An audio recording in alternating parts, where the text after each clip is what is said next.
Hi friends, எல்லாருக்கும் வணக்கம். இப்போ நீங்கள் பார்த்துட்ருக்க இடம் துபாய் எக்ஸ்போ சிட்டியில் இருக்கிற மேட் ஃபால்ஸ் தாங்க.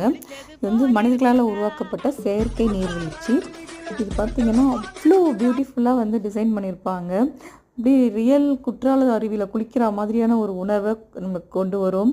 நம்மளுக்கு இப்போ அடிக்கிற வெயிலுக்கு அங்கே குற்றாலத்தில் போய் குளிக்க முடியலையே அப்படிங்கிற ஒரு ஏக்கத்தை கொஞ்சமாவது தீர்த்துக்கிறதுக்கு இந்த இடம் வந்து ஹெல்ப்ஃபுல்லாக இருக்குங்க. பார்க்கறதுக்கே ரொம்ப பியூட்டிஃபுல்லாக இருக்கும். சுற்றிலும் இந்த மாதிரி வச்சுருப்பாங்க. குழந்தைங்களோட போயிட்டு பேரண்ட்ஸ் எல்லாம் நல்லா ஜாலியாக குழந்தைங்களாவே மாறி இதில் இங்கே என்ஜாய் பண்ணிகிட்டு இருந்தாங்க. நானும் அப்படி தான் என்ஜாய் பண்ணிகிட்டு இருந்தேன். ரொம்ப நேரம் நான் அந்த இடத்த விட்டு வரவே இல்லை. அருவி மேலேருந்து கொட்டுறதை பார்க்கும்போது அவ்வளோ சந்தோஷமாக இருக்குங்க. துபாய்க்கு வந்தீங்கன்னா மிஸ் பண்ணாமல் இந்த எக்ஸ்போ சிட்டியில் போயிட்டு இந்த ஃபால்ஸை வந்து விசிட் பண்ணுங்கள். ஏற்கனவே வந்திருந்தீங்கனாலும் இங்கே உங்களோட எக்ஸ்பீரியன்ஸ் எப்படி இருந்துச்சுன்னு சொல்லுங்கள். தேங்க்ஸ் ஃபார் வாட்சிங்.